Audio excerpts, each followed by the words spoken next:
Celebrity worship और celebrity culture जो है वो लो आईक्यू का साइन माना जाता है।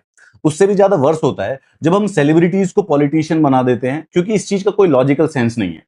इनका नाम यूसुफ पठान जी है। ये बहुत अच्छे क्रिकेटर थे, बहुत अच्छा खेला करते थे और देश को मैच भी जिताते थे। फिर इन्होंने 2024 में तृणमूल कांग्रेस की तरफ से मेंबर ऑफ पार्लियामेंट के इलेक्शन लड़े और ये एक सांसद बन गए, मेंबर ऑफ पार्लियामेंट। ये वैसे गुजरात के रहने वाले हैं, लेकिन तृणमूल कांग्रेस की तरफ से कलकत्ता से इलेक्शन लड़े।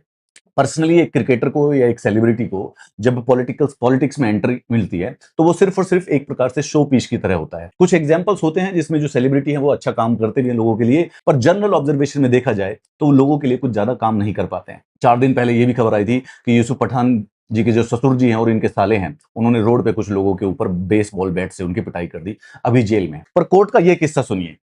यूसुफ पठान जी के बंगले के पास एक खाली जमीन थी जिसको उन्होंने कब्जे में ले लिया। मामला कोर्ट में पहुंचा तो यूसुफ जी बोलते कि जमीन मेरे लिए बहुत जरूरी है, मैं उसके पैसे देने के लिए तैयार हूं।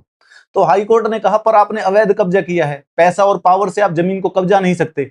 तो यूसुफ पठान बोला, मैं मानता हूं मैंने जमीन पर कब्जा किया है, पर अब मैं उसकी मौजूदा मार्केट कीमत देने को तैयार हूं। मेरे परिवार की सुरक्षा के लिए मुझे वो जमीन अलॉट कर देनी चाहिए। जज साहिबा जो थी मोना भट्ट जी, वो सेलिब्रिटी के चकाचौंध से घबराई नहीं। उन्होंने कहा कि आप एक ट्रेसपासर हो, पैसे देने की इच्छा किसी गैर कानूनी कब्जे को लीगल थोड़ी ना बना देगी। लॉ मेकर हो, मेंबर ऑफ पार्लियामेंट हो, उसके बाद जमीन हड़प ली और जब खाली और उसके बाद खाली करने का नोटिस मिला, उसके बाद ही पेमेंट करने का मन आ रहा है तुम्हारा। भाई मैं तो कमाल करके सोच ही नहीं पा रहा हूं कि एक मेंबर ऑफ पार्लियामेंट बंगले के बाजू वाली जमीन पे कब्जा कर लिया, हड़प लिया, केस बेस हो गया तो बोलते बोलता पैसे दे दूं, पैसे दे दूं या पैसे दे दूं। अरे पैसे क्या दे दे, तू जमीन क्यों लेके बैठा हुआ है झल्ले? तेरे बुआ के लड़के ने गिफ्ट करी थी क्या पहले?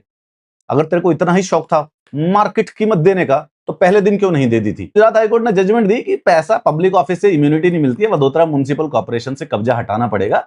इंडिया के लिए खेले हैं, एमपी भी बने हैं, लेकिन आदत वही घटिया गुंडों वाली। हाँ मैंने कब्जे किया था, लेकिन अब मैं पैसे दे दूं। अबे इतने पैसे तो खरीद लेना उसको। जब तक ये सेलिब्रिटी लोगों को हम पार्लियामेंट पहुंचाते रहेंगे तब तक कानून भी ऐसे ही बनेंगे।